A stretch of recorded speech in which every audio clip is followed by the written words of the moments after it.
દર્શક મિત્રો, ફરી એકવાર સ્તવન બાઇબલ અભ્યાસમાં હું આપનો આવકાર કરું છું. મિત્રો, બાઇબલ એક અજોડ પુસ્તક છે. મિત્રો, તમને પ્રશ્ન થાય કે મારે બાઇબલનો અભ્યાસ કેવી રીતે કરવો, શા માટે કરવો, તેની શું જરૂર છે, બાઇબલમાં લખેલું છે, કેમ લખેલું છે, મારે તે જાણીને શું કરવાનું, મને બાઇબલ અભ્યાસથી શું ફાયદો થાય, વગેરે વગેરે. તમારા બધા જ પ્રશ્નના જવાબ સ્તવન બાઇબલ અભ્યાસમાં જોડાવાથી અને તેને નિયમિત રીતે નિહાળવાથી તમને મળી રહેશે. આ પ્રસારણમાં દેવના સેવક બાઇબલની કેટલીક જરૂરી માહિતી આપી રહ્યા છે. તો ચાલો આપણે તેમને સાંભળીએ અને અભ્યાસમાં આગળ વધીએ.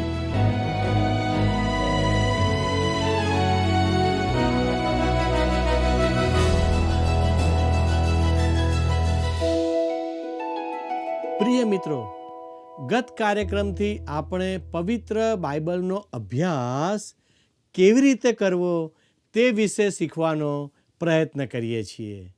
મિત્રો, આજના અભ્યાસમાં આપણે જોઈશું કે કેવી રીતે પવિત્ર શાસ્ત્ર બાઇબલ અજોડ કે અદ્વિતીય છે.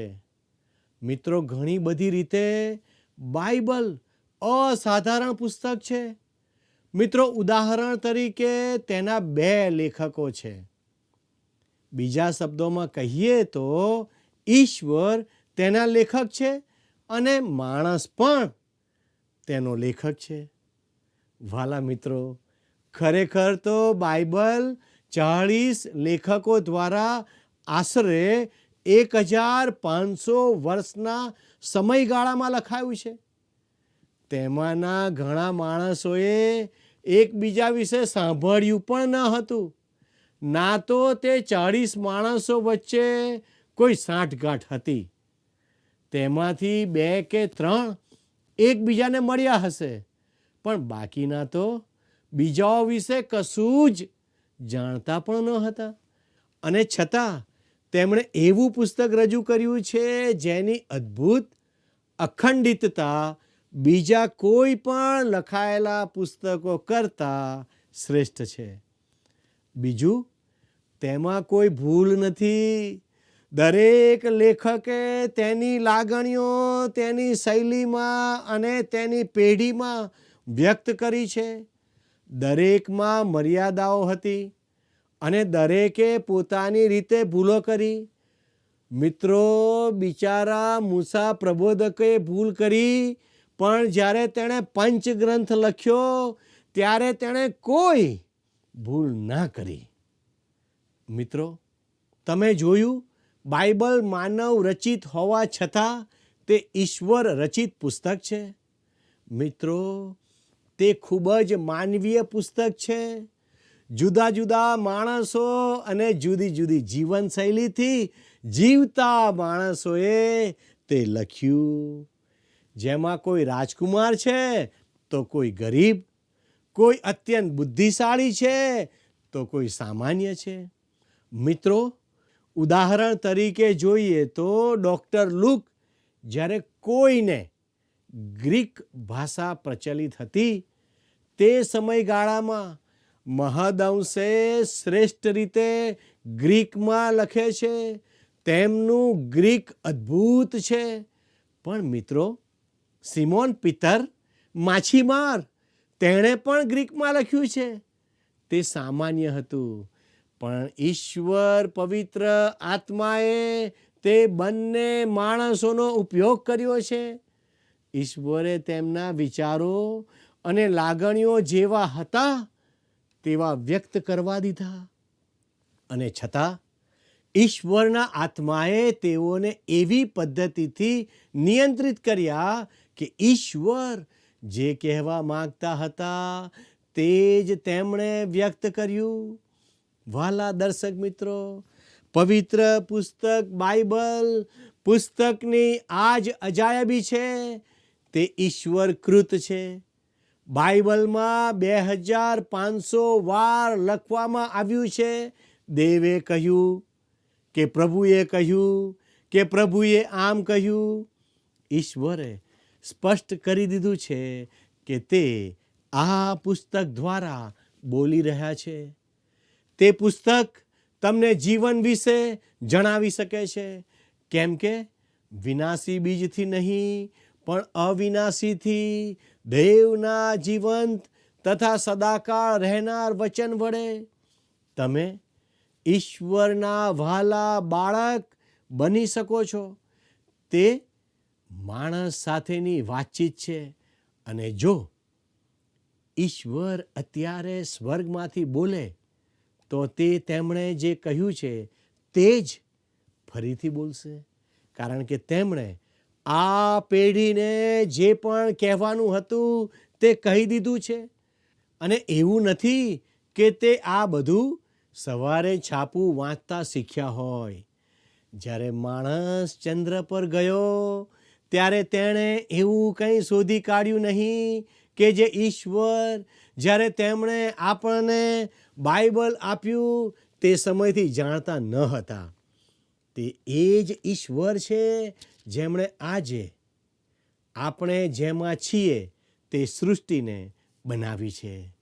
મિત્રો, બાઇબલ દૈવી અને માનવીય બંને છે. એટલે કે મારા પ્રભુ ચાલ્યા, મોટા થયા, થાક્યા અને કૂવાને કાંઠે બેઠા. જોકે તે ઈશ્વર હતા અને તે માણસ પણ હતા. આ પુસ્તક બાઇબલ તે જણાવે છે. તે આજે માનવ જાત સાથે વાત કરે છે. માણસો ગમે તેવા હોય પણ બાઇબલ તેમની પાસે છે.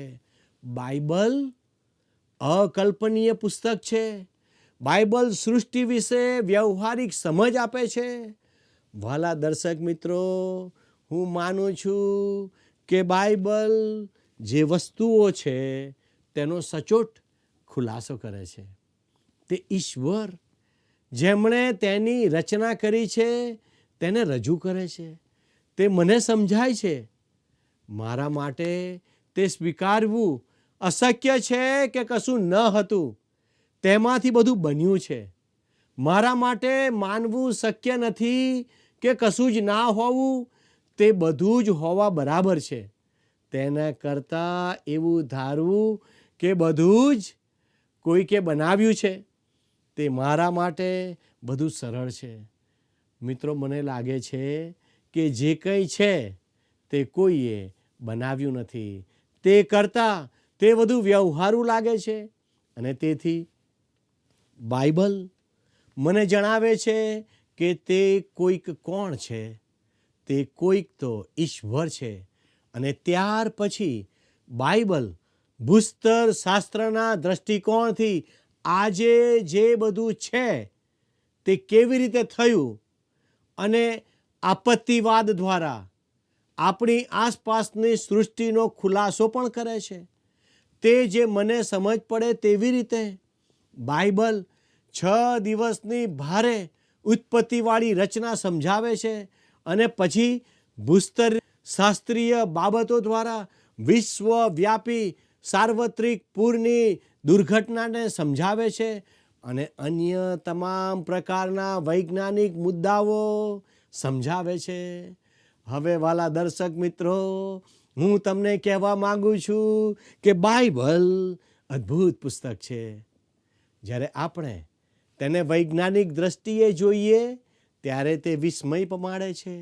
જ્યારે તેને ઐતિહાસિક નજરે નિહાળીએ ત્યારે તે આશ્ચર્યકારક લાગે છે. તેથી પણ વિશેષ તો જ્યારે તેને આત્મિક અને નૈતિક પરિમાણથી જોઈએ ત્યારે તે અદ્ભુત છે. હું અવારનવાર લોકોને કહેતા સાંભળું છું કે હું બાઇબલમાં માનતો નથી. સારું, હું તેમને કહેવા માગું છું કે જો તમે તેનો કાળજીપૂર્વક અભ્યાસ નથી કર્યો તો તે અત્યંત બૌદ્ધિક અપ્રમાણિકતાથી ભરેલું અભિમાની વાક્ય છે. જો કોઈ માણસ જેનો તેણે કાળજીપૂર્વક અભ્યાસ કર્યો નથી તે પુસ્તક વિશે કહે કે હું તે પુસ્તકમાં માનતો નથી, તો તે માત્ર અપ્રમાણિક જ નથી, પણ તેનો અર્થ એ થાય કે તમે તે પહેલાંના તમામ પુસ્તકો જે તમે વાંચ્યા નથી તેમને નકારો છો. વહાલા મિત્રો, આપણામાંના ઘણા શાસ્ત્રના જૂજ વચનો લઈએ છીએ અને આપણે તે વિશે સંમત થતા નથી. આપણી પાસે તે વિશે કશુંક કહેવાનું હોય ત્યારે આપણે બધું જ નકારી નાખીએ છીએ અને આપણે પોતાની સાથે અપ્રમાણિક રહેવામાં નિષ્ફળ જઈએ છીએ. આ તો સામર્થ્યવાન અને જીવનને બદલનાર પુસ્તક છે. તે ફક્ત વૈજ્ઞાનિક રીતે સચોટ છે અને ઐતિહાસિક રીતે તેની ધારણાઓમાં અદ્ભુત છે, પણ તે મારું અને તમારું જીવન બદલવાની શક્તિમાં સબળ છે, કારણ કે તે જીવંત પુસ્તક છે. ખરેખર તો તે પોતાના માટે દાવો કરે છે કે તે ઈશ્વરનું જીવંત અને સામર્થ્યવાન વચન છે. આ પ્રભાવશાળી વિધાન છે. મેં બીજું કોઈ જીવંત પુસ્તક વાંચ્યું નથી. કેટલાક પુસ્તકો છે જે તમારા વિચારોને બદલી શકે છે. આ જ એવું પુસ્તક છે જે તમારો સ્વભાવ બદલે છે. આ જ એકમાત્ર પુસ્તક છે જે તમને સંપૂર્ણ રીતે બદલી શકે છે. વહાલા મિત્રો, બિશપ પોલક નામના વિદ્વાન આ પ્રમાણે કહે છે, બાઇબલ બે અનંતતાઓ વચ્ચેનો રાજમાર્ગ છે જે પર ઈશ્વરના ખ્રિસ્ત ચાલે છે. જૂનો કરાર તેમના અદ્રશ્ય પગલાંનો પડઘો પાડે છે, પણ નવા કરારમાં આપણે તેમને સિંહાસનના ઓરડામાં પ્રત્યક્ષ જોઈએ છીએ, જે મારે માટે વધસ્તંભે જડાયા અને મને મારા પાપોની માફી અને અનંત જીવન મળ્યું. જૂનો કરારનો સાર ખ્રિસ્ત શબ્દમાં છે, નવા કરારનો સાર ઈસુ શબ્દમાં છે. સમગ્ર બાઇબલનો સાર ઈસુ તે જ ખ્રિસ્ત છે.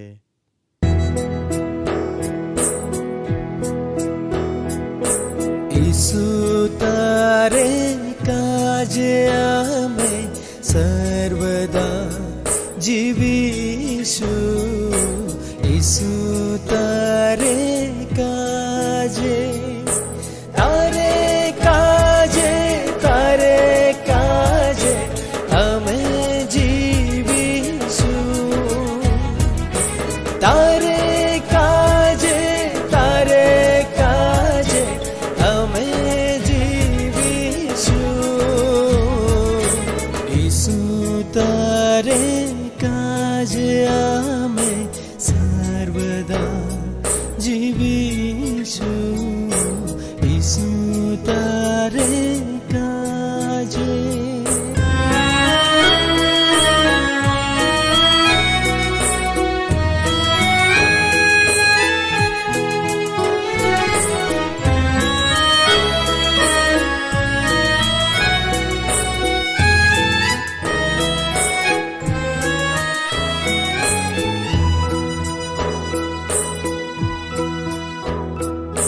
મિત્રો અને સ્નેહી બધા જોત જીદે અમને કદા.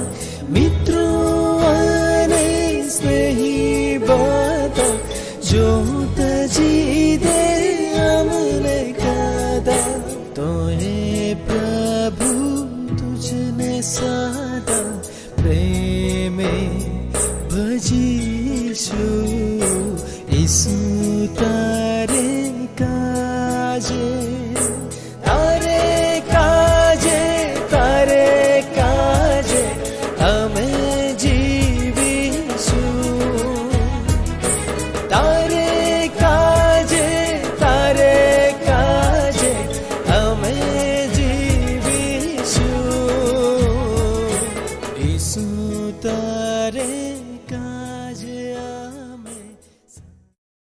વહાલા દર્શક મિત્રો, બાઇબલ ઈશ્વર તરફથી આવેલું છે તે તમે કેવી રીતે જાણી શકો? આ સરસ પ્રશ્ન છે અને તે પૂછવો જ જોઈએ અને તેનો જવાબ આપવો જ જોઈએ. પ્રથમ બાબત, સાચવણી કે જાળવણી. બાઇબલની અદ્ભુત રીતે થયેલી સાચવણી તેના હેતુલક્ષી પુરાવામાંની એક અથવા બાહ્ય પુરાવાઓમાંનો એક છે. જૂના જમાનામાં એક રાજા હતો.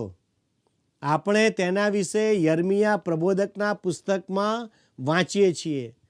જ્યારે તેની પાસે વચન મોકલવામાં આવ્યું ત્યારે તેણે ધારદાર ચપ્પુ લઈને તેના ટુકડા કરી નાખ્યા, પણ તે ફરીથી લખાયા અને આપણી પાસે તે વચનો છે. વીતી ગયેલી સદીઓમાં ઘણા બધા બાઇબલને બાળી નાખવામાં આવ્યા. આજે પણ બાઇબલ પ્રત્યે ભારે દુશ્મનાવટ કે શત્રુભાવ જોવા મળે છે. બાઇબલ પર એટલા બધા હુમલા કરવામાં આવ્યા છે, છતાં તે આજે પણ અસ્તિત્વ ધરાવે છે. આજે જો કે નથી, પણ ઘણા બધા વર્ષોથી તે સૌથી વધુ વેચાતું પુસ્તક છે. હું તેવું કહેતા દિલગીરી અનુભવું છું, પણ તે સાચું છે અને તે આજના સાંપ્રત સમયનો ખુલાસો છે. તે દર્શાવે છે કે બાઇબલ ઘણા દેશોના ઇતિહાસમાં જે સ્થાન ધરાવતું હતું તે હવે રહ્યું નથી. છતાં હું વિચારું છું કે ઈશ્વરના વચનોની અદ્ભુત સાચવણી વિચારણાને પાત્ર છે. બીજી બાબત, પુરાતત્વ શાસ્ત્ર. પુરાતત્વ શાસ્ત્ર બીજી એક પદ્ધતિ છે જેના દ્વારા આપણે જાણી શકીએ છીએ કે બાઇબલ ઈશ્વરનું વચન છે. પુરાતત્વવિદની કોદાળીએ ઘણા બધા પુરાવા કે સાબિતી આપી છે કે આ પુસ્તક ઈશ્વરનું વચન છે. ઉદાહરણ તરીકે, ટીકાકારો ઘણા વર્ષો સુધી મૂસાના સમયમાં લેખન શૈલી ન હતી તેનો આધાર લઈને નકારતા હતા કે મૂસા પંચગ્રંથના લેખક હતા. ખરેખર શું તમે આવા તર્કને આગળ કરતા લોકોને સાંભળ્યા છે? ખરેખર નહીં. વર્ષોથી પુરાતત્વવિદની કોદાળી અવારનવાર બાઇબલને કાયદેસર ઠરાવે છે. યરીખો શહેર અને તેનો તૂટી ગયેલો કોટ એક ઉદાહરણ છે. અમુક વિદ્વાનો વચ્ચે તેની ખાસ બાબતો વિશે વિવાદ છે, પણ તે સિદ્ધ થઈ ગયું છે કે કોટ પડી ગયો હતો. હું તેમને તેના સમય અને તેવી બાબતો પર ચર્ચા કરવા દઉં છું. ત્યાં ઈશ્વરના વચનો પ્રમાણિત થઈ ગયા છે અને બીજી ઘણી રીતે પુરાતત્વ શાસ્ત્રએ બાઇબલની સત્યતા દર્શાવી છે. બાઇબલની ઘણી બધી મળી આવેલી હસ્તપ્રતો પણ તે જ કરે છે. તે ખૂબ રસપ્રદ છે કે જ્યારે યશાયા પ્રબોધકના પુસ્તકના ઓળિયાની મૃત સરોવર પાસે મળી આવેલી હસ્તપ્રતોને જોઈને સ્વતંત્ર વિચારસરણી ધરાવનાર કહેતો હતો કે બાઇબલને બદનામ કરવાને હવે તેમની પાસે દલીલ કરવા માટે કશુંક છે. જોકે હસ્તપ્રતોથી બાઇબલની કોઈ બદનામી થઈ નથી અને તેવું લાગે છે કે સ્વતંત્ર વિચારસરણી ધરાવનારનો તેમાંથી મોટા ભાગે રસ ઓછો થઈ ગયો છે. આ ક્ષેત્રમાં તમે વધુ અભ્યાસ કરી શકો છો, કેમ કે આ ટૂંકા સમયમાં તે વિશે હું લંબાણથી જણાવી શકીશ નહીં.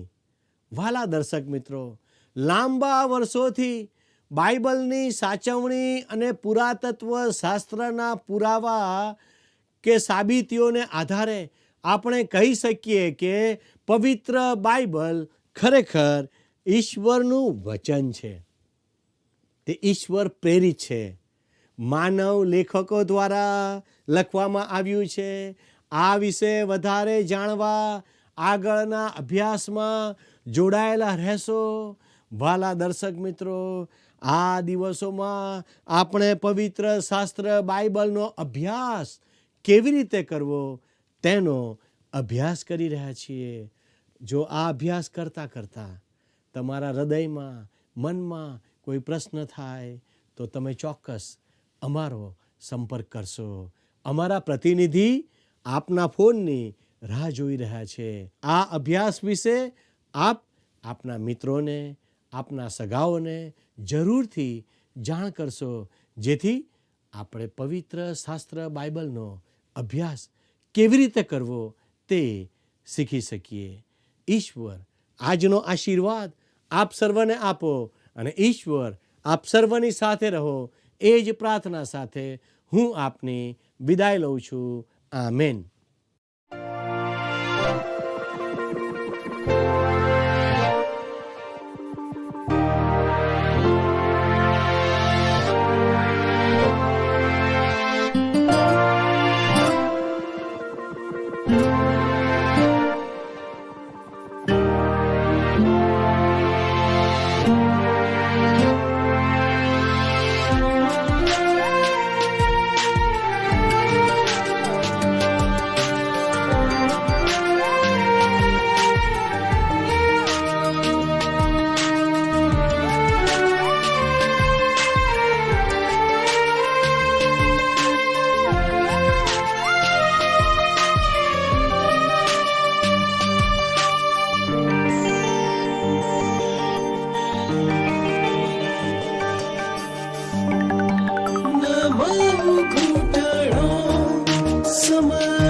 ચાહું છું ઈસુ, તને ચાહું છું પ્રભુ,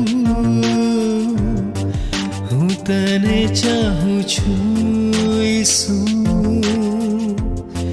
ન પાછો ફરું.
ઈસુ તારી સેવા કરું, તારી જ સેવા કરું. ઈસુ તારી સેવા કરું, ન પાછો ફરું.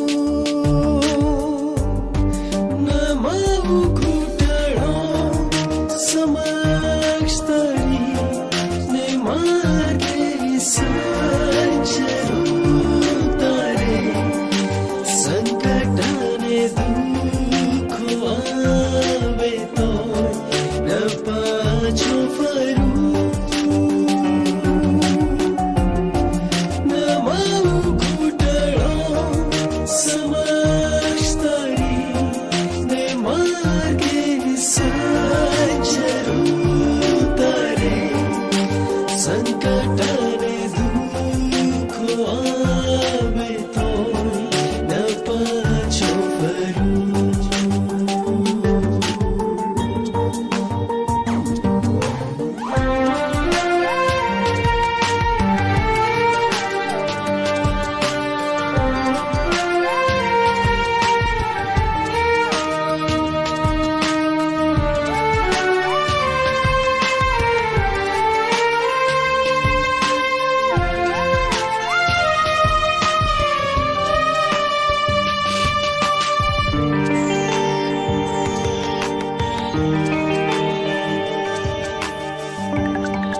હું તારી સ્તુતિ કરું, તારી સ્તુતિ કરું, ઈસુ તારી સ્તુતિ કરું, ન પાછો ફરું,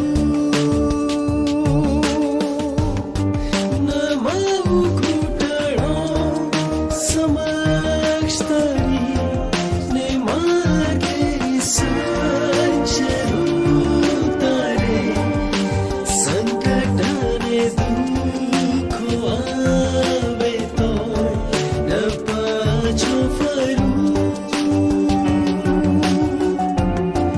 નમાવું ઘૂંટણો સમક્ષ તારી, ને માર્ગે સાચરું તારે, સંકટ અને દુઃખો આવે તો ન પાછો ફરું.